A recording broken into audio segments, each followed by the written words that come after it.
He has gotten the most out of this squad and this roster of players, and he didn't want to talk about what the future may hold. We can talk about it today here. So looking at this roster, how close are they to a title contending roster? Well, the big phrase at the moment is you have to have a squad that have 95 to 100 point players who are going to get you that over the course of the season. When I look at Manchester United, there's a level of averageness about a number of the players that I think would hold them back. There's some world-class operators, and when we get a chance to look at them, I'll store the world-class operators when I go through the squad. But when I look at some of the others, I'm not sure that they would break into other top 6 teams, and that's something that Manchester United have got to level up. That's something they've got to address. The transfer windows are important, and it won't happen in one, but in the course of the next 2 or 3, they've got to be getting the quality of player. So let's take a look at those players, because you think there are maybe 10 or 11 players that qualify as title-contending players. So we've highlighted the players who we believe would be starters, who would be part of a squad that could get you 95 to 100 points. So David De Gea in goal.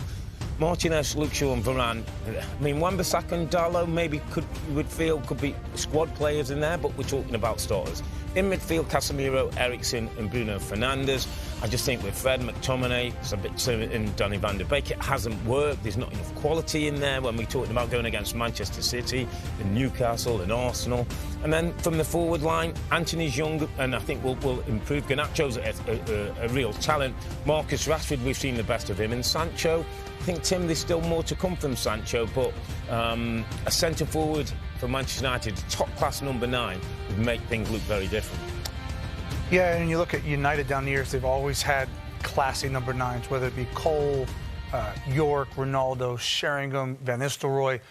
There was always a fearfulness about Man United strikers. And you talk about the points total. What gets you to the points total? Sometimes you have to defend. Yes, it's about goals. It's about getting goals, putting them in the back of the net. Yes, when you look at City, they're getting to that points total. But they're near enough 100 goals every season, and you can bank on that. And by the way, with Haaland in the league, it's almost always going to be 100 goals now. So you have to be able to have a strike force, or at least a partnership even, that can get you those goals, because the rest of the pitch, they're solid, they're fundamentally disciplined. When you look at that United squad, it smacks out to me that Manchester United have to make 2 or 3 signings who go into their first team and make them better. Not squad players who are filling it up and making sure we've got enough players for, League Cup games and maybe not as important games, but players who go to Manchester United and will start. Players who go to Manchester United and will contribute either to the defending at one end of the pitch or, as Tim says, the quality of goal scoring at the other end of the pitch, because that's where they've just let themselves down.